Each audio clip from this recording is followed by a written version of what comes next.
Саламатсыңарбы? Бүгін біз программирование курсының 7-ші сабағын баштайбыз. Бүгінгі сабақта массивтерді, arraylерді өтіп, аларды қолданып сурат шығарамыз. Анда эмесе баштайлы. Башында біз массив эмне экенин түшүнүп алалы. Массив англисчеден которулганда array болуп которулат. Массивти бир кыргызча айтканда топтомо деп айтып койсок болот. Көп нерселердин бир жерде топтолуп турганы. Ал эмне нерселер? Biz bunu düşünüş için birinci переменналар эмне экенин кайра эстеп коелу. Переменналар буну биз коробка катары биле алсак болот. Ичине болсо бир түрдүү информация жазылат. Мисалы, integer деп коелу. Анан биз кээ бир учурларда көп переменналарды, көп коробкаларды, бирдей түрдүү коробкаларды колдонгон учурлар болуп калышы мүмкүн. Кээ бир соордо абдан көп переменналар менен иштеш керек болот. Бүт баары бир типте болгон. Анан биз ошо переменналарды ар бирөөнү бирден жазып, бирден bir жерге сактап, анан кайра бирден колдонуп отургандан көрө, биз буларды бир кандайдыр бир полка салып койсок болот. Азыр мен бул астына өчүп салайын. Мындай бир шкаф сыяктуу бир полканы элестете бергиле. Ал полканын ичине болсо, биз бирден коробка толтуруп чыгабыз. Мисалы, азыр ичинде бир мынча орун бар деп коелу. Бuyakta kancha orun barken? 1, 2, 3, 4, 5, 6, 7, 8, 9 orun barken. Ошо орундарда биз бул полканын ичине бирден коробка салып койсок болот туурабы? Ичине мисалы бир коробка салалы, мунун ичинде бир коробка салалы. Ушинтип ичине переменный толтуруп кете берсек, биздин бир полка болуп калат. Ошондо биз ушу массив, ушу полканы массив деп айтып коебуз. Биз ушу бир коробкага бир аябай окшош бирдей маалыматты сактаган коробкалар бири менен мындай байланышы бар болуп бизге бир эле жерде сакталып туруш керек болсо, биз аларды ушу полкаларга, коробкага салып коебуз. Анан болсо бизге керек учурда бул полканы ачып туруп, коробканын ичинен оңоюраак ала алсак болот деген мааниде колдонобуз массивтерди. Массивдин аты болуш керек. Мисалы, мунусун A деп коелу массивдин атын. Анан болсо массивдин ар бир элементин алыш үчүн биз индекс колдонобуз. Индекс деген бул массивдин полканын үстүнө жазылып турган номери деп койсоңор болот. Мисалы, бул 0-чу полка болуп, 1-чи полка, 2-чи, 3-чү, 4, 5, 6, 7, 8-чи полка. Биз башында буякта 9 полка бар дегенбиз. Эмне үчүн азыр 8 деп эле жазып койдук? Анткени программированияда биз индекстерди 0дон баштайбыз. Биринчи индекс, биринчи полка 1 деген номерде эмес, 0 деген номер менен башталат. Ошондо биз мындай түшүнсөк, бул биринчи коробканын индекси 0 болот, экинчи коробканын индекси 1 болот, анан кийин коробканын индекси 2 болуп, ушундай болуп уланып кетет. Ошондуктан биз 0дон башталат экенин унутпайлы. Ошону азыр кичине бир түшүнүш оор болушу мүмкүн. Кандай айтсам, адаптацияңар кичине жакшы болбой калышы мүмкүн. Анткени биз эмнеге 1де 2 деп айтабыз? Эмнеге биринчи турган буюмдун 0 деген индекси, эмнеге экинчи турган буюмдун индекси 1 деп? Аны көнүп алыш үчүн азыр кайталап эле ушу суроолор чыгарсак кайталап билип каласыңар. Бирок азыр эмнени билгиле, индекс 0дон башталат. Ошондо бизде 9 буюм бар болсо, акыркы буюмдун индекси биздин канча буюм бар экенин бирде алып коюп жазып койсок болот. Мисалы, бул листте бизде, бул массивде бизде 9 буюм бар. Акыркы буюмдун индекси 8. Анткени 9дан 1де алсак 8 болот. Эмнеге 1де алабыз? Анткени 0дон башталат. Дагы бир айтып кетчү нерсе, бунун ичине силер бир эле полканы жаратканда, ичине жалаң бирдей эле тип данных сактай аласыңар. Мисалы, string деп коелу, string сактасак, бул да string болуш керек, бул да string болуш керек, баары string болуш керек. Эгерде бирөөсү float болуп калса же integer болуп калса, ал анда силердин массивиңе туура эмес иштейт. Иштебей ката чыгарып берет программалар. Ошон үчүн ичине бирдей тип данных, бирдей түрдүү данныйларды киргизип жазыш керекпиз. Муну жазуунун көп түрлөрү бар. Азыр болсо биз def C++ ачып ошол жерден эле синтаксин карайлы. Синтаксы кандай? Булар переменный сыяктуу эле биз биринчи муну жаратыш керекпиз. Кандай тип ичине кирет экенин биринчи жазабыз. Мисалы, азыр integer деп алып мисал чыгарып көрөлү. Андан кийин биз массивдин атын жазабыз. Биздин учурда массивдин аты A болчу, A. Андан кийин мындай бир скобка ачабыз. Каша, төртбурчтук кашаларды ачып туруп, ичине биздин массивдин ичинде канча элемент болорун жазабыз. Массивдин канчалык экенин, чоңдугун жазабыз. Мисалы, биздин массивдин ичинде 9 буюм бар болчу, ошон үчүн 9 деп жаздык.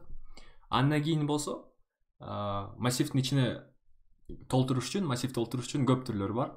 Азыр биринчи түрү кандай? Биз равно деп жазып туруп, фигурный скобка ачып, анан ичине толтуруп жазсак болот. Биз азыр integer жазып койдук. Кичине түшүнүктүү болуш үчүн азыр 1 2 3 4 5 6 7 8 9 деген integer киргизип чыгалы. Ошондо a деген массивдин ичинде 9 элемент бар. Ал элементтер кандай? 1 2 3 4 5 6 7 8 9. Индекстери кандай? 1дин индекси 0, 2дин индекси 1, 3дин индекси 2, ушинтип кетет. Акыркы 9дун индекси 8. Белгилеп биз азыр бияка жазып бир карап көрөлү. Биздин азыркы массивибиз кандай болуп калды? Мындай болуп калды. Ичиндеги жазган данныйлар канчанчы индекстен жатса, ошол индекске биз колдонсок болот. Кандай кылып? Мисалы биз бул жерден 3 алгыбыз келсе, 3дин индекси кайсы? 3дин индекси 2 болуп калат. Ошондо a деп жазып туруп, төртбурчтук кашаны ачып туруп, экинчи 2ни жазса, бизге 3тү чыгарып берет. Эмнеге 3тү чыгарып берип атат? Анткени a-дин экинчи элементи, экинчи индексинде турган, экинчи полкасында турган нерсе бул 3. Ошентип биз аларды алып алсак болот. Мисалы a-дин 6-чысы кайсы болуп калат? A-дин 6-чысы кана A деген полканын ичинде 6-чы индекстин 6-чы полканда, 6-чы ичиндеги полкасында 7 деген сан бар экен. Ошон үчүн 7 деп жазабыз. Биз ушинтип ар бирөөнү алып чыксак болот. Ошондо биз ичиндеги сандарды көрүш үчүн биз кайра ушундай кашаны ачабыз. Ичине болсо индекстерин жазып койсок, биринчи азыр нулевой индекс деп жазып туруп, анан бул жерге акыркы индексин чыгарып көрөлү. Акыркы индексин алыш үчүн биз 9дан 1ди алыш керекпиз, ошондо 8 болот. Биринчи менен акыркы индексти көрүп көрөлү.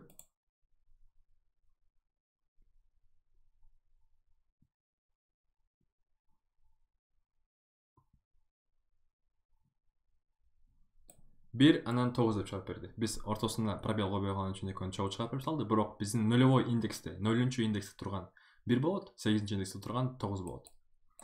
Силер буну эгерде билсеңер, переменный массивдин ичинде эмне бар экенин билсеңер, силер ушинтип жазсаңар болот. То есть кашаны ачып туруп ичине ар бирөөнү жазып толтуруп чыкканыңар.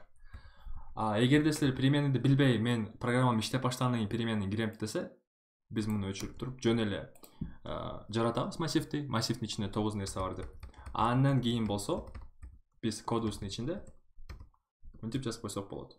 A-дин 0-чүсү барабар 1ге, A-дин 1-чиси барабар 2ге, A-дин экинчи индексинде турган барабар 3кө деп ушинтип индекс массивди толтуруп чыксак болот. Бул экинчи түрү. Ошондо биз массивди бирден бирин толтуруп чыксак болот. Анан болсо дагы бир айтып кетчү нерсе. Биз мондай турган массивди пробел эмес, барабар жок жазып койсок болот. Азыр a 9 барабар 1 2 3 4 5 6 7 9 жазсак биздин код туура иштейт. Бирок мен силерге айткан сунушум барабарды коюп эле койгула, анткени силерге түшүнгөнгө оңойраак болот. Синтекстик ката кетпейт, бирок түшүнүү үчүн эле барабар коюп койсоңор силерге оңойраак болот.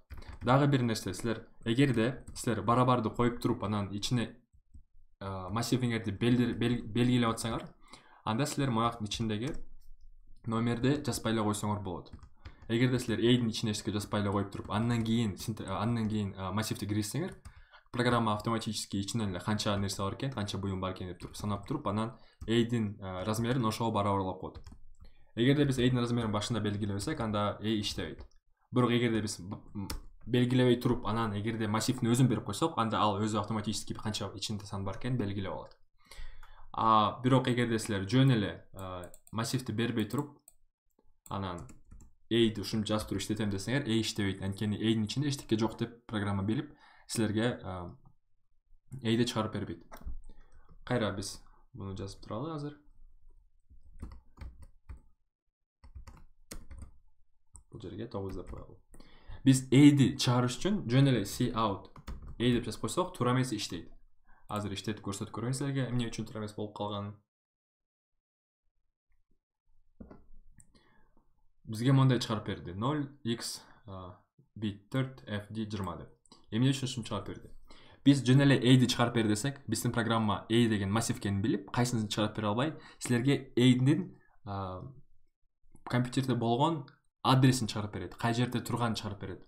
Ошондо биздин a деген массивибиз азыр могул турган, силер көрүп жаткан экранда көрүп жаткан адрес, ушул адресте сакталып турат. Ушул адрестин ичинде анан болсо бул сандар ар бир индексте сакталып турат.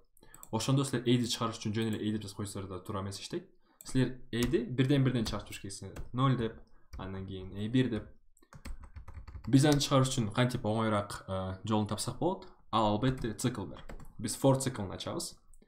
I деп жаратып туруп, I'ды 0го барабарлайбыз. Эмнеге 0го барабарлайбыз? Анткени биздин массивдин биринчи индекси 0го барабар.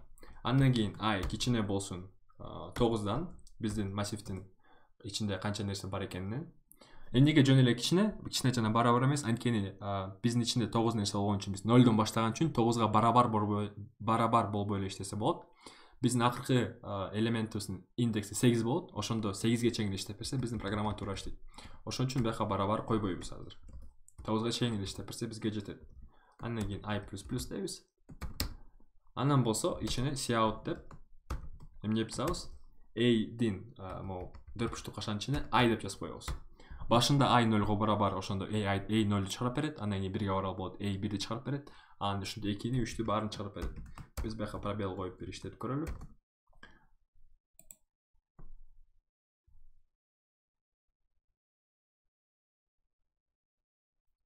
Bir, 2, 3, 4, 5, 6, 7, 8, 9. Өзүңөр көргөндөй биз A массивдин ичин көрүп алдык. Жөн эле A деп жазсак туура эмес иштейт. Ошон үчүн биз for'ду колдонуп, ар бирин бирден жазып чыгыш керекпиз. Келгиле азыр биз программа түзөбүз. Кандай программа? Биз A'лерди өзүбүз берип чыгабыз кодубуздун ичинде. Биз ага чейин мисалы бул жерде биз жөн эле A'ди барабар деп туруп жазып салбадыкпы? Балким биз колдонуучуну, биздин программаны колдонуп жаткан кишини A'ди киргизип бер деп айтабыз. Аны кылыш үчүн биз дагы бир for жаратабыз. Эмне үчүн for жаратабыз? Чтобы ар бир A'дин ар бир A'ды өзгөрүп чыгыш үчүн. Анан бул жерге cout эмес, sin деп коелу. Sin AI деп койсок, эмнени билдирет? Биздин for 9 жолу иштейт. A'дин 0-чусун киргиз дейбиз. Анан кийин I 1 болгондон кийин A'дин биринчисин киргиз дейбиз. Анан кийин A'дин экинчисин киргиз деп биздин колдонуучу компьютер колдонуп жаткан кишиден ар бирин бирден киргизе алабыз. Биринчи for киргизген үчүн колдонобуз, экинчи for чыгарып берген үчүн колдонобуз. Ушуну биринчи for менен sin кылып киргизип атабыз, экинчи for менен cout кылып көрүп атабыз. Иштетип көрөлү программабызды.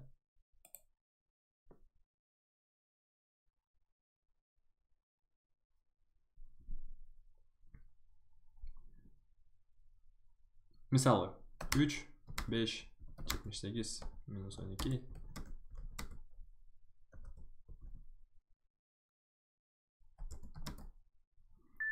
Enter'ди басканда кайра эле ошону чыгарып берди.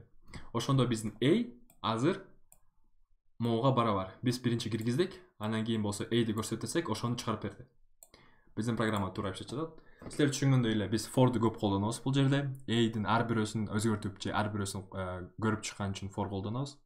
Көп суроо чыгарсаңар, көп ушундай мисалдарды чыгарып көбүрөөк array колдонсоңор, өзүңөр оңоюраак болот силерге. Ошон үчүн мен силерге суроо чыгаргыла деп сунуш бермекмин. Азыр болсо биз да бир кичине суроо чыгарып көрөлү. Биринчи сурообуз эмне болсун? Келгиле биз 20 сан алган, 20 сандан турган переменный жаратабыз. 20 сан болуш керек. Анан ар бир санды бирден киргизип чыгабыз.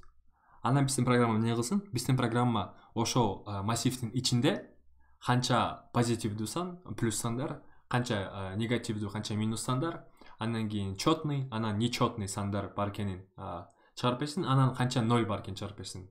Ошондо канча плюс сан, канча минус сан, канча 0 сан, анан канча четный, анан канча нечетный сан экенин санап берсин. Ошо биз киргизген 20 сандын ичинен, ошо биздин массивдин ичинен.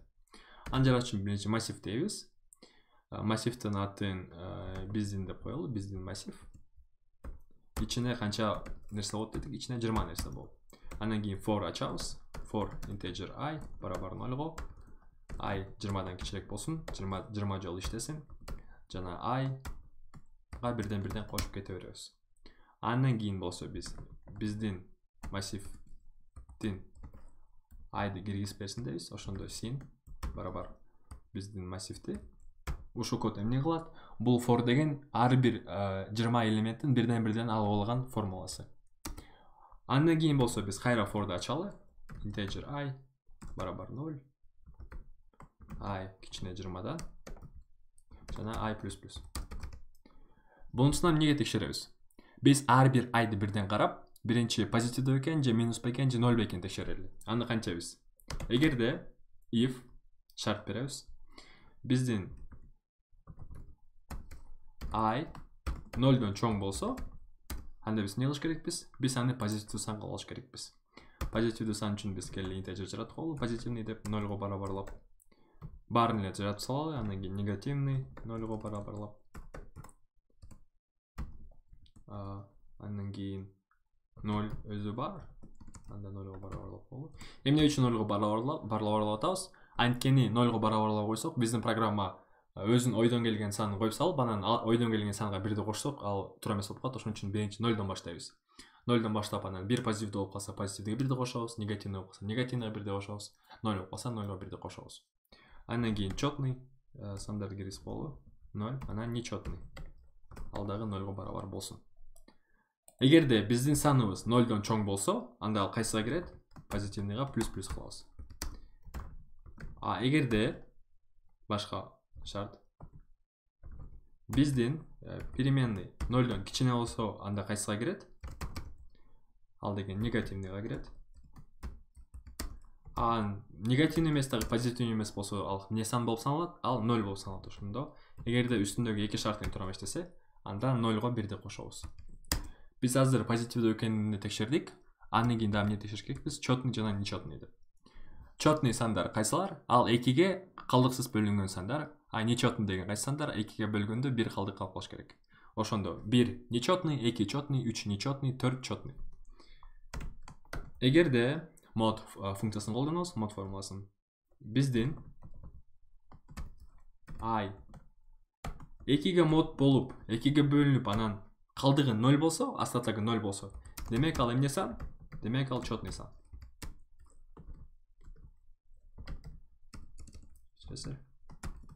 Четный сан. Эгерде ал 2ге остатогу жок бөлүнсө, калдыгы жок бөлүнбөсө, анда ал нечетный сан. Ошентип биз программа түзүп алсак болот. Биздин for, биринчи for эмне кылып атат? Биринчи for биздин деген массивди толтуруп атат. Экинчи for болсо ар бир биздин массивди ичиндеги элементти алып, аны позитивдүү экен, негативдүү экен текшерип, анан кийин четный экен, же нечетный экен текшерип жатат. Мунун баары бүткөндөн кийин биз эмне кылабыз? Биз жөн эле cout деп туруп, ар бирөөн көрсөтүп коюш керекпиз. Кантип көрсөтүп койсок болот?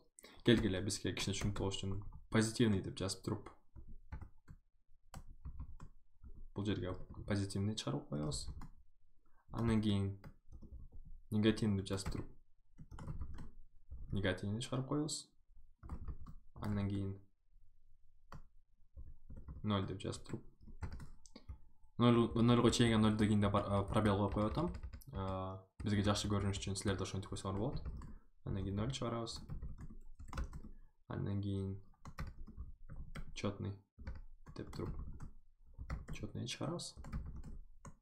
Андан кийин нечетный деп туруп, нечетный чыгарабыз. Программаны иштетип көрөлү.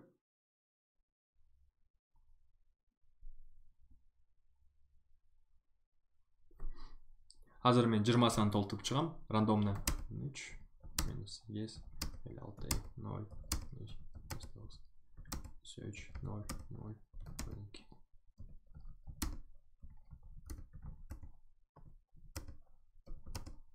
Ошондо биз азыр массив толтуруп атабыз. Мынакей. Биз массивдин ичине 20 сан киргиздик. Анан биздин программа ошо 20 санын ичинен 9о позитивный сан экен, 7о негативный сан экен, 4-тө 0 экен, анан 11-ө четный жана 9-о нечетный экен деп чыгарып берди. Биздин программа туура иштейт, текшерип көрсөңөр өзүңөр деле биз 1 2 3 4 0 көрүп турабыз. Биякта 0-ун 4-тө деп атат. 1 2 3 4 5 6, анан 7 негативный сан, калгандары позитивный болуш керек. Андан кийин четныйлар 11 экен, нечетныйдан 9 экен. Ошентип силер массивдин ичине ар кандай маалыматтар сактасаңар болот. Аны алыш, анан сорттош, мындайча айтканда, алар менен колдонууга абдан оңоюраак болот. Ошон үчүн биз массивди колдонобуз. Кийинки суроодо келгиле биз мугалимге жардам берүүчү бир программа жазалы. Кандай программа? Ал программа деген массив жаратат. Мугалим болсо массивдин ичине окуучусунун сандары, окуучунун бааларын киргизип берет. Окуучунун бааларын бирден киргизип, андан кийин болсо эң артында бизге средний арифметический чыгарып берет. Мындайча айтканда четвертке канчалыгын чыгарып берет.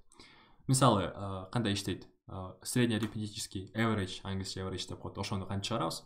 Биз канча баасы бар экенин баарын кошобуз. Мисалы, 5 баасы бар болсо, 5-өн баарын кошуп туруп, Анан 5 бөлүп коебуз. 6 баасы бар болсо 6 сан бар экен, 6 баасы бар экен деп туруп 6га бөлүп коебуз. Ошондо биздин мугалимге жардам бериш үчүн биз эмне кылыш керекпиз? Integer баалар деген ачалы массив. Ичине болсо 7 сан кирет деп айтып коелу. Ошондо 1/4 балдар 7ден баа ала алмак. Анан кийин сумма деп да жазып койсок туура болот. Сумманы ойлоп, сумманы кошуш үчүн. Анан биз эгерде эки интеджерди бөлсөк, балким толук эмес сан чыгып калышы мүмкүн. Ошон үчүн биз integer эмес эле float деген тип данных колдонолу бул жерде. Андан кийин for ачабыз. Бирден киргизип алыш керек биз. Кантип киргизерди силер билесиңер. Integer I барабар 0го. I кичине 7ден. Жана I плюс. Баалар I'ды киргизебиз. Сен баалар ар бирөөнү бирден. Андан болсо биз эмне кылсак болот? Биз киргизип жатканда деле суммасын чыгара берсек болот. Суммасы барабар баалар I. Ошондо киргизгенден кийин дароо эле биз сумма кошуп кете берсек туура иштейт биз программадагы. Анан эң аягында болсо эмне кылабыз? Биз суммасын канча баа бар экенине бөлөбүз. Бизде канча баа бар эле? Бизде 7 баа бар болчу. Ошондо биздин программа туура иштеш керек. Мугалимдин жардам берүүчү программа десеңер болот. Биздин 7 баа киргизип берет. 7 баанын суммасын чыгарып туруп, анан аны 7ге бөлөт. Ошентип бизге средний арифметический числосун таап берет, average таап берип атат. Анакей иштеп көрөлү.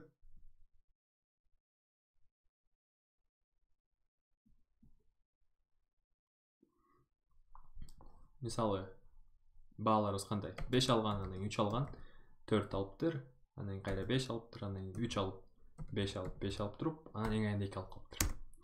Мунун баасы кандай экен? Мунун средний арифметический числосу 4,28,57 1 экен. Ошондо буга мугалим кандай баа коюп берет? Мугалим буга 4 деген бааны коюп бериш керек. Ошондо биз мугалимди өзүн коштуруп санатпай эле, биз ушундай программа түзүп берип коюп анын жашоосун жеңилдетип койсок болот. Ошондуктан биз эмнени колдондук? Бир массив жараттык. Массивдин ичинде биз бааларды жазып чыктык. Анан кааласак ал бааларды кайра көрүп чыксак болот. Кайра массивден кайра for кылып аларды бирден карап алсак дагы болот. Массивдер ушинтип иштейт. Бүгүнкү сабак ушу менен аягына келди. Силерге түшүнүктүү болду деп ишенем. Эгерде бир нерсени түшүнбөй калсаңар же суроо пайда болсо бул видеону көрүп атканда, силер Telegram группага кирип, ал жерге катталып сурооңорду жазсаңар болот. Мен аякта өзүм жооп берем. Telegram группанын ссылкасы бул видеонун описаниясынын астында болот. Силерге чоң рахмат. Биз менен туруңуз.